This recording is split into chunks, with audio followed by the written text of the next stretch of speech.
said, you never want to go backwards. You want to go forwards. And it's just, to me, it's just not a good look.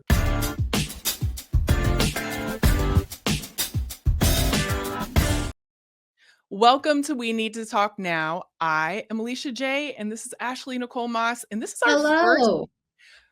our first episode of 2025. But I also want to say it's your birthday. Happy birthday. Well, next Monday is my birthday, but happy early birthday. Oh. Yeah. Why did I think it was today? No, next Monday. Oh man. Well, you know what, Ashley? I just want to say I'm probably the first to wish you a happy birthday. You actually are the first.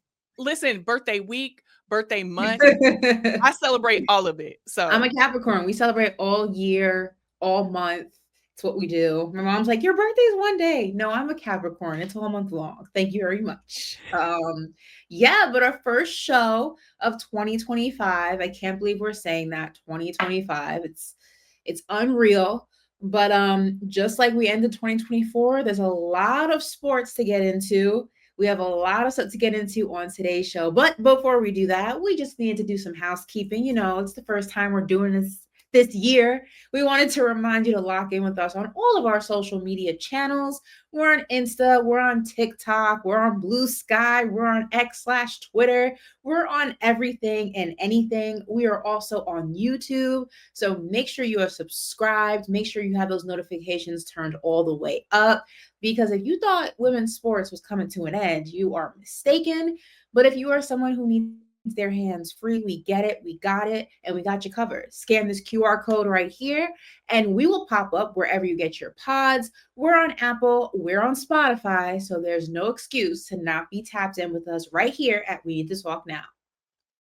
There is not any excuse. And it's like, we love being tapped in with you because literally your comments, we love interacting with you. We love looking at things we could even need to change, which we'll talk about in later parts of the episode, but literally tap in with us because we love tapping in with you. So 2025, new comments, new friends, new all of that stuff. So we're here for it. We're looking forward to just talking women's sports with you all year right here on We Need to Talk Now. And unfortunately, Ashley, we do need to start with something that just came in that we hate to see, and that is that Ashlyn Watkins is out with an ACL tear for the season. South Carolina announced that the junior is out in Game 5 against Mississippi State. She went out of the game, and they just announced that it was indeed an ACL tear. It's obviously a big loss for the Gamecocks. Watkins is one of the team's best defensive players. I mean, hands down. She's averaging 7.2 points per game and 6.1 rebounds, 1.3 steals, and 1.9 blocks per game. Now, earlier in the season, she missed the opener due to, assault and battery charges. That was something that a lot of people talked about.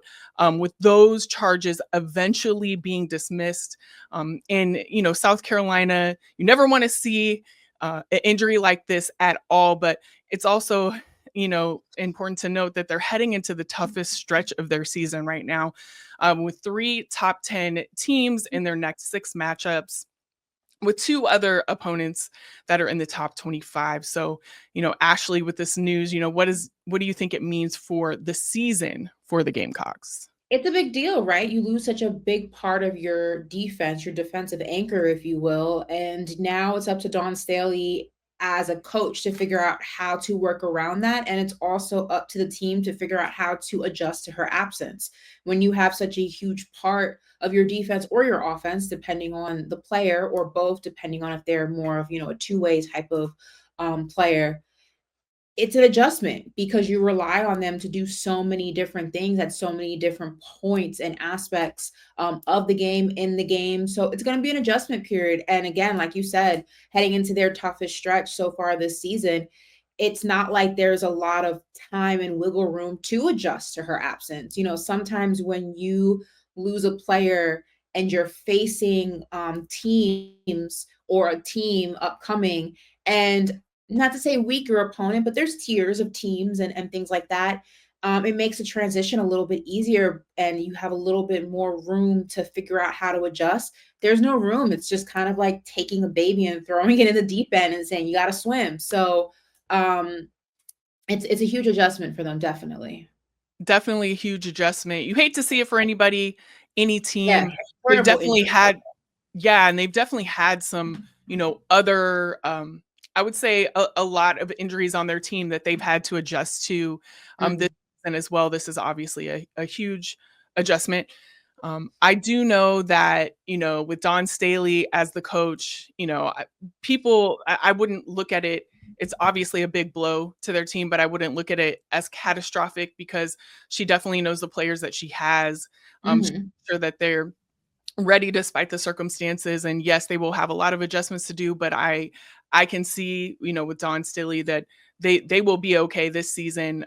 It might take a little, while to get there, but I just hate to see any player go down, and especially at this point in the season, it's going to be difficult, but I I think that the Gamecocks will be okay, and I can see that Dawn has already, she has a game plan within a game plan within a game plan. She's that kind of coach, and so I can see, them being okay, but it's gonna be a tough stretch, especially with the opponents that are on their way at this point in their season. So we'll definitely be looking at this team, as we are with all the other college teams that are playing right now, and wish them the best as we would with all the college teams, and Ashlyn specifically with her rehab, because that's never something that we want to see any athlete go through. So absolutely. And moving on to a happier subject, if you will. I actually was not aware of this. Alicia and Emma let me know y'all were in the comments mad. Okay. I have learned very early in my career not to read the comments, but obviously, Alicia also being in social, Emma being our producer, reading the comments is kind of their job, is part of their job description, rather. I was not aware that y'all were mad that we did not include volleyball in our top 10 roundup of 2024. Look, we only had so much time in the show, guys. Okay, we can't include everything and anything, but we heard you loud and clear. So we are including that in our top 5 things we are looking forward to this upcoming sports calendar. And it's volleyball, ladies and gentlemen. Let's clap it up for volleyball. it is important. We do love volleyball. We have Yeah. talked about it throughout, and we will I continue to played talk about volleyball in it. high school and in middle school. I'm a volleyball fan. Do not come for us. Okay, listen, Professional Volleyball Federation is entering its second season. League One of volleyball launching the Pro League becomes the third volleyball league in the US, Athletes Unlimited and PVF, excuse me. And also, volleyball has set multiple records throughout a plethora of different areas. The tournament saw a 43% increase in viewership. Tuned in, sorry, excuse me, 1.3 million people tuned into the championship between Penn State and Louisville, 1.3 million. And also, one of these things I'm really excited about, this was a stat that really, really excited me to read this. The most popular team sport among high school girls in the US, over 470,000 girls played volleyball across the country. I'm so excited to hear that. I remember the volleyball team that I was part of in school. It was small, and like we were traveling to other teams across New York and things like that. We played in the gym, obviously, because New York was freezing. But I love to see that more women are getting involved in team sports at such a young age, at such an important developmental period in being a young woman. And it's the next women's sport to really have a huge breakthrough, a huge increase. So shout out to volleyball. I'm excited to see how this sport continues to grow.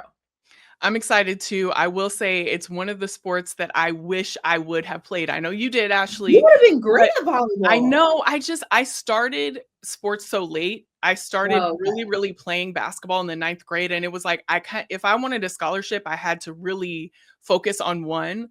But okay. it's something that I definitely regret, and I'm even thinking about, maybe I should just start playing and see if You it's should something I can find pick a up. rec league or something. You would have been so good at volleyball. Oh, thank you. I I mean, can being already six see it. six is definitely Yes. something that would be good for volleyball, but regardless, like, I think it's something I would love to play. And I know, Ashley, I'm excited for volleyball, but another thing I'm super excited about is the launch of Unrivaled. Now, Yes. Down here in the MIAO. listen, and they just had their media day, and I was like feeling FOMO because I wanted to be there so bad. It was such an amazing media day with the players that Well, they the media have. day for media like entities is the 17th. Okay, so that's Yeah, also so good this to is know. just Maybe media we can day for like the teams. Yeah. Unrivaled, we're here. You know, the 17th, we're available. Let's go. Mhm. Like, I'm calling it out right now. Yep. But for the people who don't know, Unrivaled is a 3-on-3 league that is started by Nafisa Collier and Brianna Stewart. Um, I'm sorry, Brianna Stewart. We have to say her name correctly. Uh, props to them for starting the whole league because it is player led.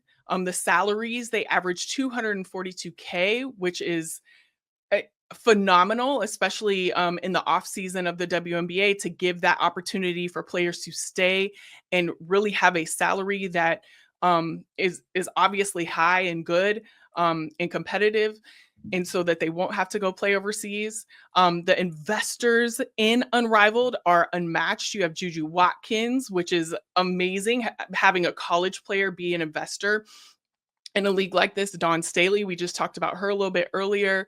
Michael and Nicole Phelps, and then Coco Gauff just announced, and they announced that she is an investor in Unrivaled as well, which is just amazing.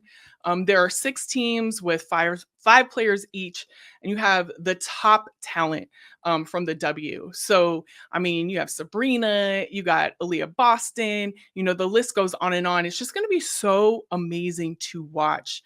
Angel Reese, really can't wait to watch her play in this league as well. There, actually, I could literally say it for every single person that is in Unrivaled. Like, I cannot wait to watch them play in this. Um, Paige Beckers announced that she's going to join next season. Also, Cameron Brink is going to be in Unrivaled after she recovers from her torn ACL. I mean, from the rollout to the announcement of the players, just everything that they're doing is so amazing, and they're really setting a precedent for leagues and also leagues to come. I'm just really excited about that. Even they have Sephora as a sponsorship. Is the league's exclusive beauty partner, and Sephora said we're in the game of empowerment. So not only are the sponsorships that are on, they're empowering people, but the league is empowering people, players, and it's just something that I cannot wait to watch. Ashley. Yeah, I mean, not too much to add there. Obviously, being down here in Miami, I'm really excited to have it in my backyard and going to a bunch of those games, as many as possible. It's very exciting, and I think it's cool to bring it to the city of Miami where there isn't already a WNBA presence. So all eyes will be on Unrivaled. There's nothing to compete against it. And I think that hopefully, with the way that Unrivaled performs, which I think is going to be fantastic. It already has a huge broadcast partner and all of the good stuff and media partners and sponsorships, X, Y, and Z, and big names like you mentioned. I just hope that this gets people excited, more excited about women's basketball and continues to add to the ever-growing list of expansion teams. And hopefully Miami is next on that list. And speaking of expansion teams, that brings us into our next thing we're looking forward to, and that is the WNBA adding the Golden State Valkyries in Alicia's yay area. The Golden State Valkyries will officially, begin play in 2025 after lots of hype. It is the first expansion team since the Atlanta Dream in 2008. Obviously, so much hype around this team from the draft and everything that surrounded that, all those conversations. But they surpassed 6,000 season ticket deposits by April of last year. So this is before fans even knew who was on the team, who was going to be drafted to this team. People were signing up and getting their tickets just to simply watch this team. It's gonna be so much fun just having a new face, a new kid on the block in the WNBA. And Alicia, I know for you, this is even closer to home than it may be for just WNBA fans as a whole. You being in everyone says, why do you say yay area? That's a thing they do in the Bay. I know that Yeah. much. But having basketball, women's basketball, I should say, in the Bay Area, just talk about how important that is. Obviously, the Warriors run that town. We all know the success that they have brought to that area, to that city, to that fan base. But now having a women's team just adds to just the basketball culture. I feel like that's in the Bay. It does. I live in Oakland, California, so I do live in the Yay area, and it is a thing. Ashley didn't make that up. And I actually work for the Golden State Warriors too. I'm sure everybody who's heard this a million times for me, but I work for them for about 13 seasons. And this area, the Yay area, the Bay Area, is made for women's sports. And I'm gonna speak for the whole area because I just know we cannot wait for the W team to start. I know it's something that has been in talks for years and years and years. And there is a fan base here that is so excited. I know that I am excited. I want to be at every single game. And Have it's you it's seen them like in stores and stuff? Are they already like selling merch? Like, have you seen merch like pop up in like sporting stores, or they haven't gotten like there yet? You know what? I haven't really been to any sporting stores, so I can't really speak on that, but I do know that they have some really cool things that are gonna come out if I know anything about, the organization, which I do. Merch is a huge deal, and so I know that there's gonna be some exciting things coming out around the Valkyries. There was already a Together collab that they did with the Everyone Watches Women's Sports. They did it in the Valkyries Violet, uh, in that, whole color scheme with the Yeah. color scheme of the team. So that's something that was a huge collab that I saw everywhere and continue to see. I will say this though, just walking around, going to different places, I do see people wearing merch already. So I don't know if it's like season ticket holders that have already Yeah. got, I'm sure they gave Yeah. them, like a whole Yeah. thing when they signed up. Yeah, and there's definitely, I mean, I got gear when we announced it on We Need to Talk. We were one of the media partners that helped to announce the name, so that was a really cool moment for me as well. I actually interviewed, and we posted this on YouTube, but I interviewed, my old boss from the Warriors who was doing the launch, Amanda Chin, but, um, literally there is a buzz around here, and I can't wait for the team to launch because we saw in the I expansion know. draft that they got a pretty good squad. There's some pieces, free Yeah, yeah, agency, all yeah. that stuff coming up, but excited. I'm super excited. The Bay is excited, and we about to launch this thing. So Valkyries are definitely up next. And it's just part of a record breaking year that we're already having. I mean, it's how many days are we into the year? And there are already so many things that are 7. happening. 1 7, week. and listen, and there's so many things that are happening in women's sports already. Last week it was reported by Sportico that Denver will be the home of the NWSL's 16th franchise, which is huge. And it was a record-breaking expansion of $110 million. I mean, that more than doubles the previous record of 53 million, which, I mean, if you just look at that in itself, Yeah. it really just shows you how far women's sports has come, that it would be that vast of a difference. And I'm so happy to see it. And I know it's only going to be higher. It's the largest expansion fee in women's pro sports ever. So it's just it's phenomenal on every single level. Also, I was looking at Alona Mar, obviously one of my faves. We talked about her many times, but she made her Bristol Bears debut in front of a record crowd of 9,240 people. And they actually had to relocate to a different place to play because there was so much demand to watch her play and to watch the entire team and everything play. It's just to see that in rugby is phenomenal. So you're looking at rugby, you're looking at the NWSL, you're looking at just the record-breaking numbers. We just talked about the Valkyries and what they're selling, and they haven't even stepped on the court yet. So it's just it's only up from here, right? And to see this happening 7 days into the year, I just really cannot wait to see all of the records that we break and all of the things that debut and just everything that is happening in women's sports to catapult it to where it should always be and continue to be. All in all, guys, we are so looking forward to continuing championing women's sports, women athletes, the expansion, the additions, the contributions, everything and anything in between. And that leads us to the land down under, because our girl Coco Gauff is doing it. This is what we like to call heat check. What's going on in the land down under, Alicia? Man, she's doing it on every level. We just said she was an investor in Unrivaled. And I just saw this. I'm going to talk about this because I saw this like snippet, a little video of her, and they were asking her what she's doing with all of her trophies. And do you know they're in the box still, Ashley? She does Well, not take them back. She has so many trophies that they just stay in the box. That's a flex. I'm sorry. Like, I don't even need to display them. We talked that's about if kind of we had like, you ever see the documentary with Serena Williams, and she's showcasing all her trophies, all her Wimbledon plates and things like that, and the guy behind the camera said something and it's like, where? And she's like, oh, we don't display the second place ones, I don't know where that is.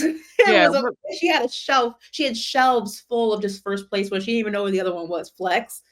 listen, we talked about if we ever had medals, we would just have them with us at we ain't all never times. win nothing. When you are them, I guess you can just put those in the back. You know what I'm saying? And it's totally fine. But I thought that was hilarious. I mean, she's just like, they're kind of still in the box, y'all. Love if it. I'm being honest, but that's because she just remains a winner. I mean, she's just winning every single thing. So it's like, how do you take them out of the box?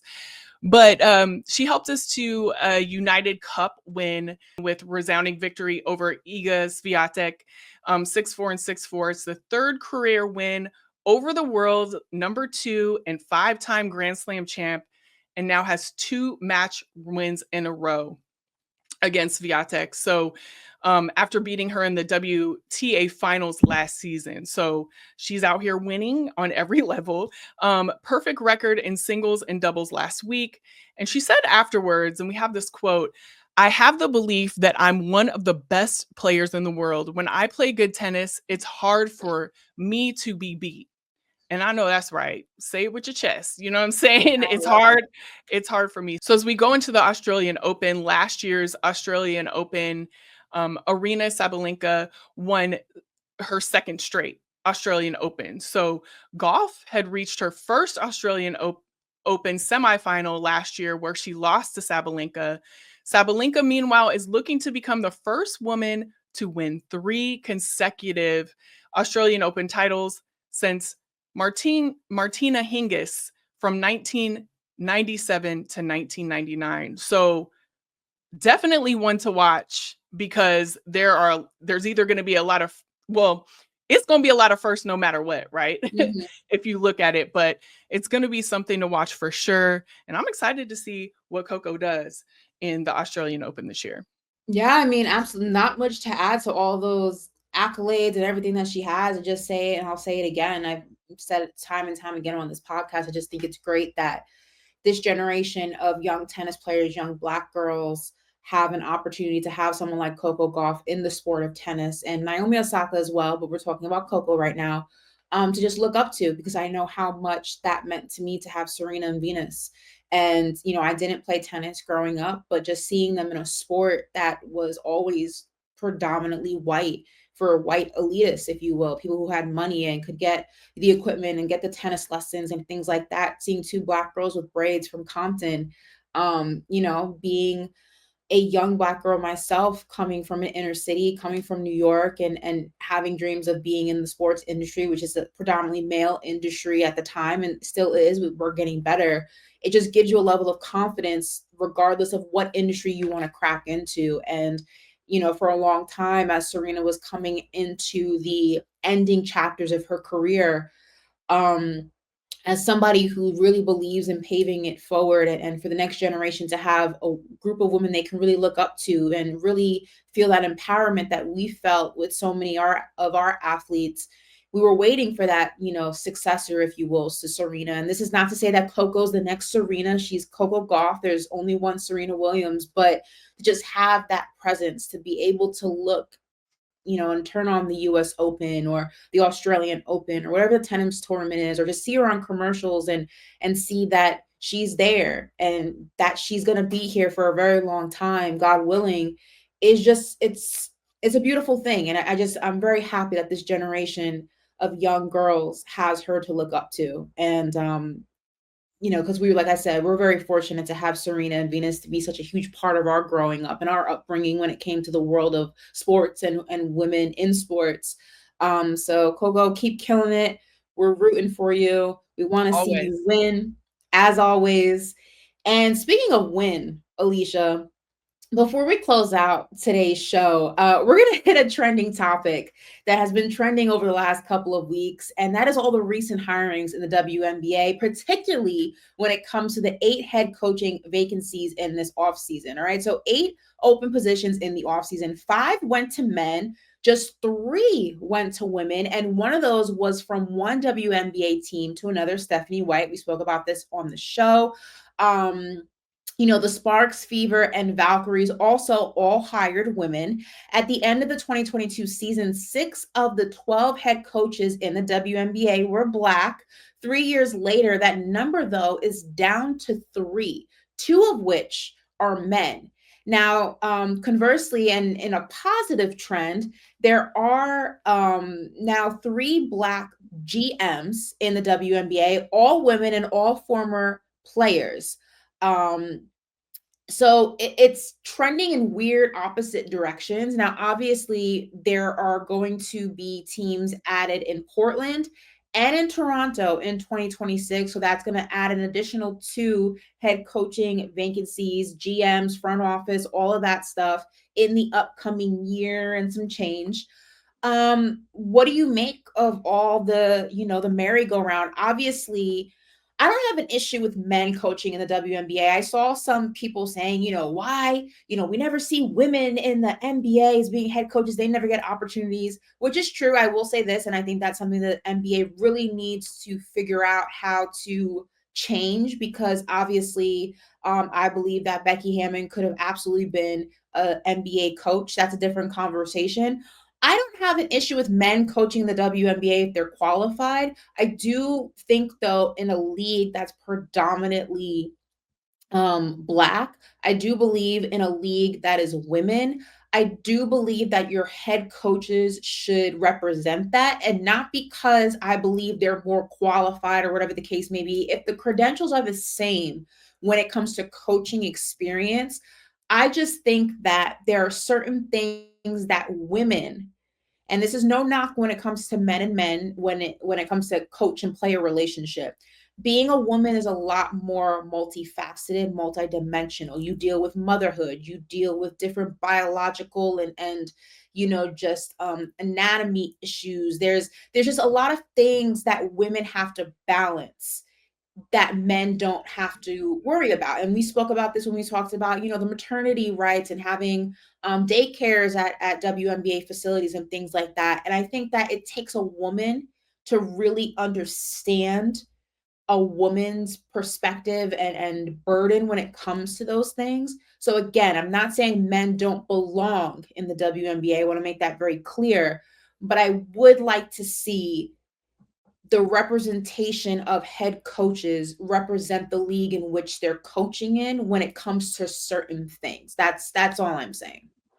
Yeah, and I think as we just talked about the success and the trajectory of women's sports, and very much so we could say that same thing that happened in the WNBA this year, right? It catapulted into new places. And I think when you look at this, it's concerning for me. It's concerning just because you have a lot of qualified women's coaches who are women out there, rather, that definitely could fill these spots. And why aren't they being looked at? And also, what is your search like? What are your parameters? What are you looking for?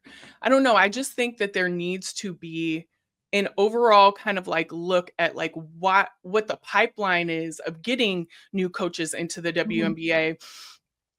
What just I really want to know the criteria as to like why somebody would want to hire a men's coach when there are so many qualified women out there that could fill these positions.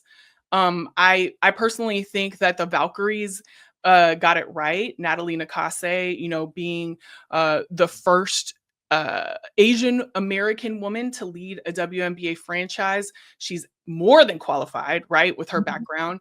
Um, she was under Becky Hammon. She definitely, in her last coaching position. And I'm just really excited to see what she does there. And I think that when I look for a coach to be a head coach of a WNBA team, that is what I would like to see is, a woman of color who is more than qualified. And she's getting the shot that she deserves. I'm not Mhm. saying that it always has to be a woman of color or whatever, but Mhm. I'm just saying when we're looking at this to see that we've gone down, in the ratio of women to men, I just want to kind of see what's behind that and why.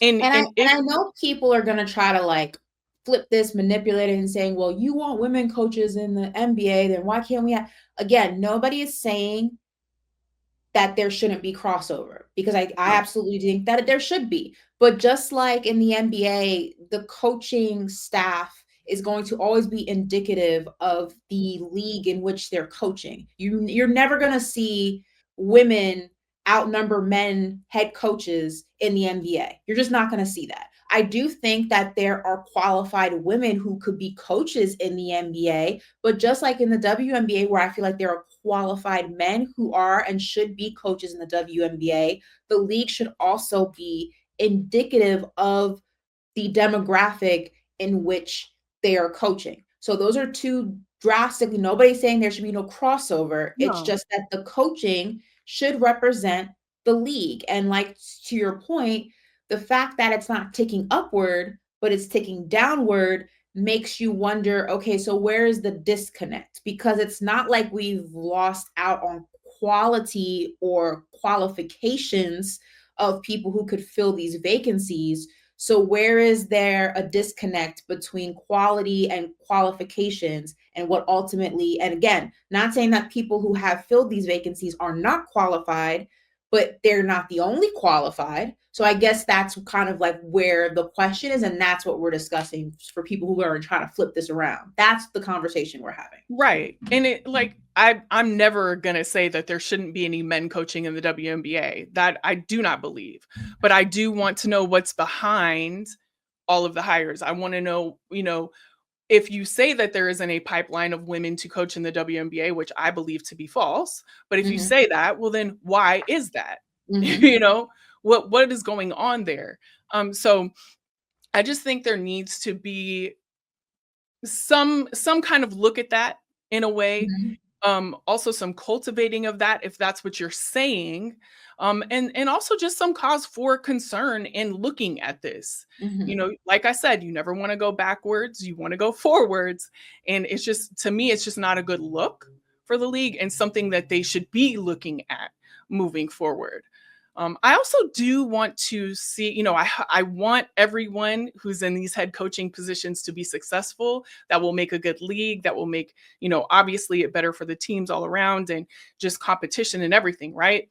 But I will be very curious to see how long they let the men coaches in particular continue to coach despite like a losing season or whatever, because we've been seeing with a lot of these coaches that they're not really given chances to build these franchises. Mm-hmm. And I just want to, I want that to, let's be aware of that as well. um uh, I just, Teresa Witherspoon comes to mind. Like, she really wasn't given a chance in her Mm-hmm. position to be able to build up the sky. And I just want to see if that is an equal type of thing between the men and the women too moving forward. But I just think overall, this is something that we should definitely keep our eyes on. It's something that the league should be doing something about and keeping their eyes on. And also just, just kind of like the ratio of coaching, like it's something overall that is an issue across the board, whether it be in the NBA, WNBA, that kind of thing, something that definitely needs to be cultivated differently moving forward. Absolutely. Uh-oh, it's me. Okay. Sorry, Emma. You're good. I'll just cut it. Uh, so we will definitely, Ashley, be keeping our eyes on that. And I'm sure that you guys are going to have a lot to say about this. So please do in the comments Like Ashley said earlier, we read all the comments. We definitely want to know what you're thinking. And we want to continue to connect with you on all of these levels in sports. So check out all the information below. Connect with us that way. And then at the end of the show, we're going to have a QR code for you to scan that will give you all the information you need as well. Subscribe, like, share, do all of the things so that in 2025, we can continue to talk all about women's sports right here on We Need to Talk Now. And we just cannot wait for another great year with all of you. And Unrivaled. So, call your girl. Listen, Media Day, can we please be there? That's what I'm saying. Ashley's already in Miami. I just got to take a flight. You know what I'm saying? You already got one half down here. Just saying. Just putting it out there. Period. Just saying. All right. Well, until next week. And Ashley, I know you're going to be celebrating your birthday. It's going to be on Monday, but happy birthday. Thank you, girl. You were the first one. Birthday braid. Meow.